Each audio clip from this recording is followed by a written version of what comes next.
begin the message, I'd like to offer a poem by Marianne Williamson. And she says, "Our deepest fear is not that we are inadequate. Our deepest fear is that we are powerful beyond measure. It is our light, not our darkness, that most frightens us. We ask ourselves, who am I to be brilliant, to be gorgeous, talented, fabulous? Actually, who are you not to be? You are a child of God. Your playing small doesn't serve the world. There's nothing enlightened about shrinking so that other people won't feel insecure around you. We were born to make manifest the glory of God that is within us. It's not just in some of us, it's in everyone. And as we let our own light shine, we unconsciously give other people permission to do the same. As we are liberated from our own fear, our presence automatically liberates others." So says Marianne Williamson.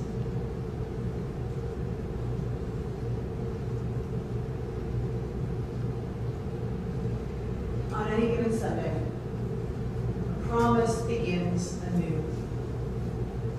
This promise is between one member and another, between minister and member, between our children and us, between us and the church and the world beyond these doors. This promise is that we will cherish and promote physical, spiritual, and intellectual freedom.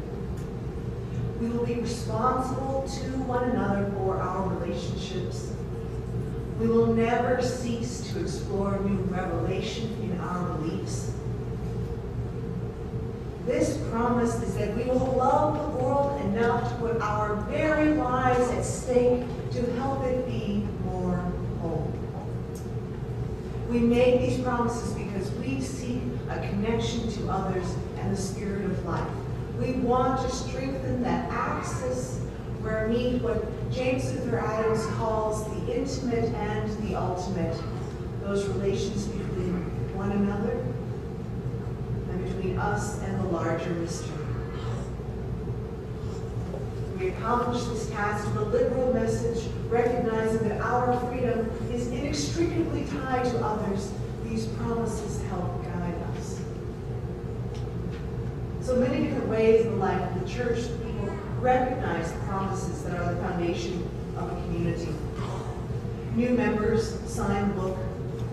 Agreements or contracts establish the relationship between a minister and the congregation. The dedication of children in the congregation is a promise made from the church to the child for lifelong support and nurture. And every year, congregations welcome a new person or a change in that relationship with a promise. These are acts of commitment between one and the many. The promises of living them is intentional, not automatic. You know, use a computer term. It is not the moment when a minister or a member or a child is kind of inserted into the system expected to perform on demand. There is no downloadable plug and play possible between humans, no matter the degree to which we are called to service with one another. So the installation of a minister or the greeting of new members is not merely the people being brought to the congregation. It is also the congregation being willing to come to the people. It is the making of a new promise within the larger one that comes every Sunday. It is to say yes to what we hope will be years of service together in the spirit of life. Okay, so you've made those promises. You showed up on Sunday morning and said, yes, I have this covenant or I have this affirmation. Yes. And then what happens tomorrow? So how will that be so lived? You know, that's what I want to talk about today a bit is not the glories of one particular Sunday, but it's tomorrow that is the test. It is the next Sunday that is the measure. It is the 52 and the 104 and the more Sundays that are the sign of how the church lives that promise between one member and another, between minister and member, between our children and us, between us and the world. It is the nature of the liberal religious promise to be renewed in every moment. We don't depend just on the one before. It is the nature of a liberal tradition to be one that looks to tomorrow. It is the nature of religion to help us find where we are with others and our ultimate concerns. So how then shall that promise be so lived? Now, you as a congregation have a couple of those steps coming up pretty soon. In fact, one of which is that your minister, Reverend Dr. Russell Elleven, will be coming back from sabbatical. He's been away. I understand he's really been away. He's really done a good job of being away. This is good. This is a gift for both you and for him. And the both of you will have changed sometime, in some ways, over the last months during this sabbatical. So you will have a chance to renew your relationship and get to know one another again. And I encourage you, all of you, to find ways to extend the mental health benefits that come from, for him and for you, that come from his chance to refresh and renew. And at the same time, you also have this other big step that you'll be entering into by going to 2 services on a given Sunday morning. You will not share worship as one body after that point in the same way that you do now, though you will remain one congregation. And I have to say, as a minister in this area, I am so excited to see that growth and your willingness to stretch yourselves to make room for more. It is a little bit, undiscovered country. Don't know how it's all going to work out. Lots of plans in place, lots of hopes in place, but you'll have to see it in order to know. Your promises, your commitments, your shared goals in the service of the larger hope of this faith will help you all along the way. So my goal this morning is to explore a little bit deeper into the nature of the covenant as that understanding of promise as you go forward into these new next steps. Now, in case you were wondering about how many Sundays I mean, I really want to offer kind of the first-hand perspective. I am a youngish adult within this tradition and freely acknowledge that I'd say many people in the room have more Sundays than I do total. But I want to speak to you as a third-generation Unitarian and Unitarian Universalist. In doing the math, I've found that I have lived with the church and my family in the center of my life for over 2,000 Sundays of my own. And then what I also want to say is I add the Sundays of my mother, who was raised in the church as well, and her mother, who brought her family to the church. And that those Sundays leave their mark on me also. And I offer that sense of how much time we're talking and how much this makes a difference in our lives. Because the promises that we make here are not to be made lightly, nor with the thought that they can just be discarded at a whim. Not this promise. Not if we truly wish to change the lives and strive for a strong, healthy community or a world, a global place committed to peace and justice. Not if we wish to have our children or our neighbors have such a place of promise in the future. It will not happen on any one Sunday, but must be found in every Sunday for as long as we can see. So how should we live this promise? I have to say our very structure starts us well. And I don't mean in Unitarian Universalism the history of its long practice of religious critique, which I will say we embrace with enthusiasm and zest. I want to start a little bit further back with the promise itself, that our strength begins with our covenant. So as a congregation, you are in covenant with the Unitarian Universalist Association. All of us who are part of such congregations are. We have, do, and will make promises to congregations all across the country to support one another, to learn with and teach with one another, to fight for common cause, and certainly at times to disagree. Every congregation has its own covenant, formal or informal, spoken or unspoken. The unison reading that you all share each week is a covenant. Love is the doctrine of this church. The Reverend Kim Beach talks about covenant. He says, the word covenant signifies a framework within which intentionality takes effect. Reverend Robert Elleven, actually once served over at First Jefferson, defines a covenant as a compact among a group of people which states their mission and how that mission will be transformed into reality by their life stewardship. Let's see that again. The covenant, the religious covenant, is a compact among a group of people which states their mission and how that mission will be transformed into reality by their life stewardship. I love that phrase, life stewardship. What better way to take care of that gift that we have received, our lives, and we are stewards of how we are together. That is part of our religious covenant. Now, such a covenant is not the same as stating a belief or a purpose. One doesn't necessarily make a pledge to complete one of those. Covenant, on the other hand, requires commitment to address its purpose. Again, from Robert Elleven. While purpose calls for an empowerment of its vision, covenant empowers its vision with commitment. Covenant empowers its vision with commitment. Covenants ask and answer the questions of why we are together, how we will be together. So when people join a congregation with a clear covenant, whether or not it's printed on the wall or in the order of service, the people can answer the why and be better able to fulfill it. They're better able to articulate to others both why we are together and how we will be together. And without this center in a known transformative mission, Unitarian Universalists, little religionists, can easily become worthy of the observation that we merely believe anything we want, whenever we want. Maybe someday, maybe not.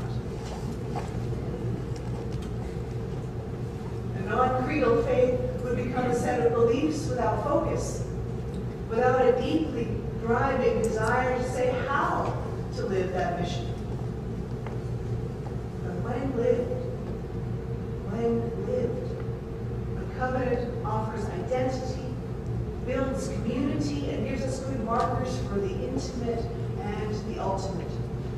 On any given Sunday, we have a chance to live clearly and with commitment. As Robert Elleven writes, ministry is covenant in action. Ministry is covenant in action. It is covenant stewardship. It is the only appropriate gauge for measuring the effectiveness of ministry, which is that covenant it seeks to embody. As you're building your community, how are you embodying your covenant? That's the most effective gauge for how you are doing. I want to offer a personal story about covenant. Now, the congregation in Massachusetts where I grew up was good at creating safe places. I had no question about whether I was accepted and cared for with all of my quirks and growing pains. And as a youth, I'll just offer a little bit here. As a youth, I remember the minister at the time gave me something of an appraising glance when I turned up in church one day wearing, I was spectacular, I was neon tie-dye, camouflage pants, and black jungle boots. That was kind of de rigueur for me in high school. And so we greet each other in the hall, and he takes a look at me, says a friendly good morning, and kind of goes on his way. There was no criticism, no comment, no witty little remark. And he didn't even know that I was wearing bright red argyles underneath, my socks. I have no idea what he actually thought about my appearance. I really don't. Except that he recognized it as part of me. I grew up in a great congregation, but it was certainly not perfect. Many times over, the individuals, I saw the individuals that at times even the congregation not live up to its values. And more times than I cared to admit, I didn't live up to the principles either. So I was thinking about the story of the prodigal son.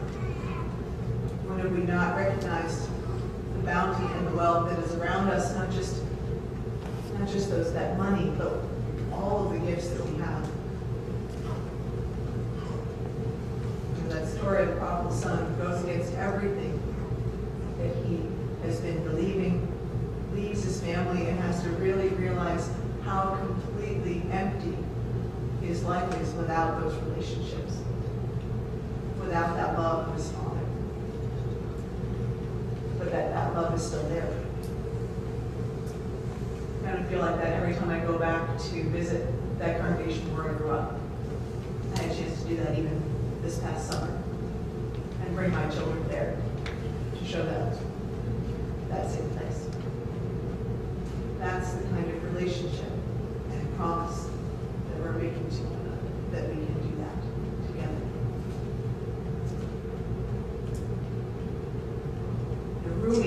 The poet Rumi reminds us, come, whoever you are. Wanderer, worshiper, lover of leaving, a lover who stays. There's a little addition to that hymn that's often sung. Come, whoever you are, wanderer, worshiper, lover of leaving. Ours is no caravan of despair. Come, yet again come. But there's this other little part to that I learned along the way. It says, though you've broken your vows 1,000 times, though you've broken your vows 1,000 times, come, whoever you are. It's still there.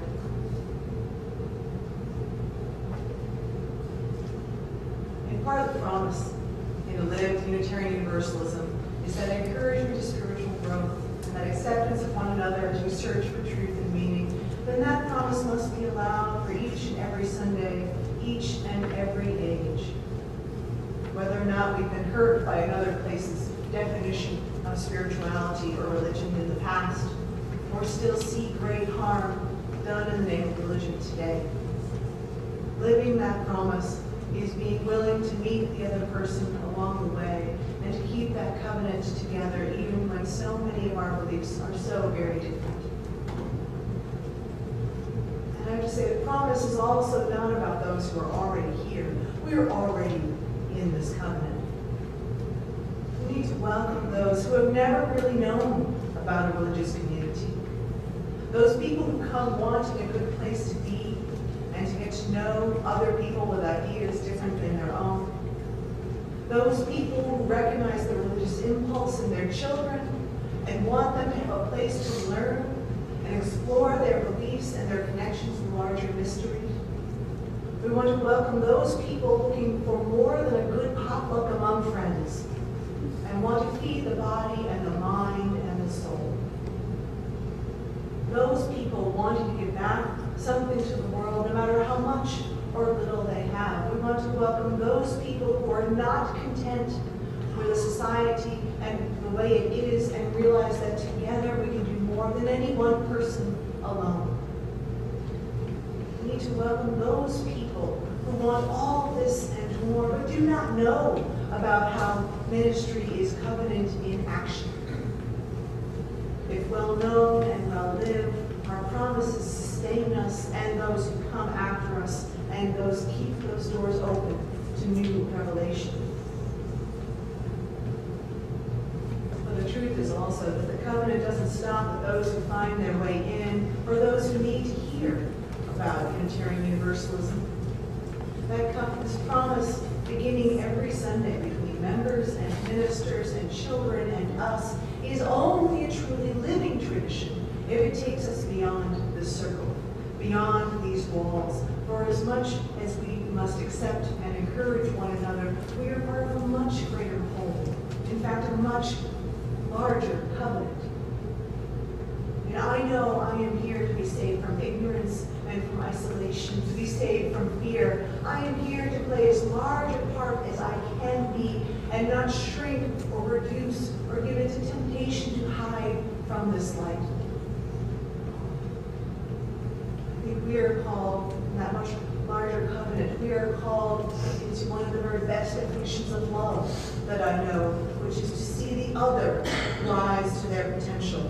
I want to see the hope and the potential and the possibility of another made manifest, not just those of us here, but those of us, those human beings whom I will never know. With our covenant, we say what is of worth. The purpose of such commitment is to call us back to those chosen relationships. In the liberal tradition, it calls us to the free and responsible search for the common good, for the world community, for the beloved community. And in that spirit, we are here to be a place of comfort to one another, but not of ease. You know, these promises are not about being safe and satisfied within any one community if we keep the door open.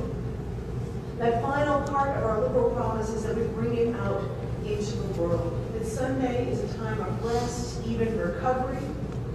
Goodness knows, as we're looking at the political battles and the economic hardships our world is facing today, a little rest and quietness in a cool spot is a really good thing that we're going to have, especially through, I think this political cycle is going to be pretty darn warm.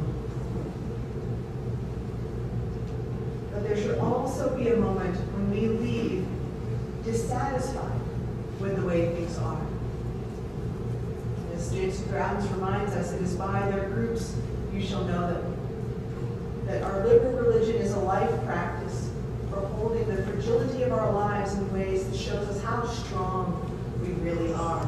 We bring tradition and reason and experience to the questions of our times, pass them through the fire of thought, and then show our response to the world, saying, this is what we are for.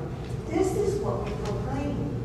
Nothing less than the global beloved community can or will ultimately satisfy those who are free and those who realize we are all in this together. That is our ministry in action. And our ministry in action comes every Sunday. I mean, every Sunday. Really. Absolutely. But I'd be doing a disservice to admit that some Sundays are better than others. Some weeks we'd rather just be a part of a congregation whose members are, well, not anywhere near us, scattered far, far away, so we don't have to do all this work. All these relationships, all this integrity, all this freedom, this freedom, all this responsibility, knowing that there are more points of view than people in the building. All of this requires work and time and energy, and gosh, don't we have enough to do. You know, some Sundays we'd rather not be part of that promise. You know?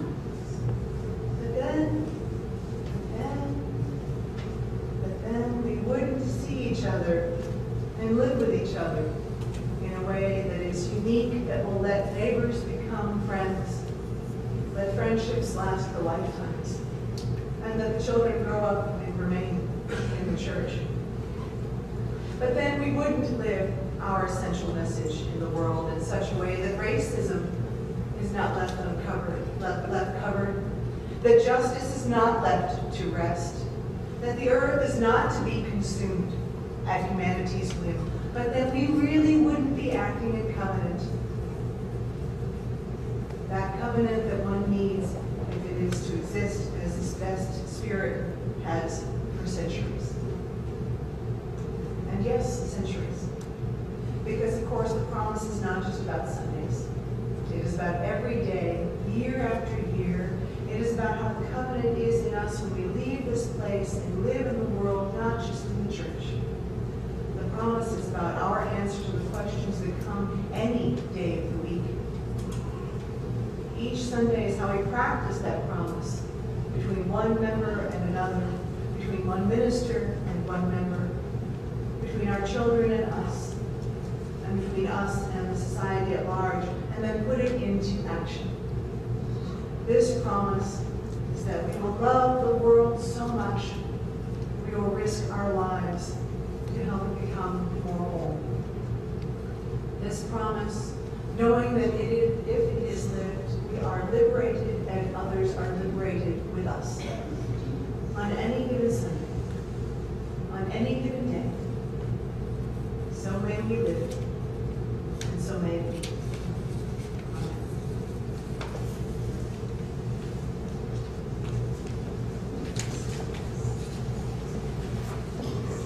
Rise and body your spirit for our closing hymn number 89.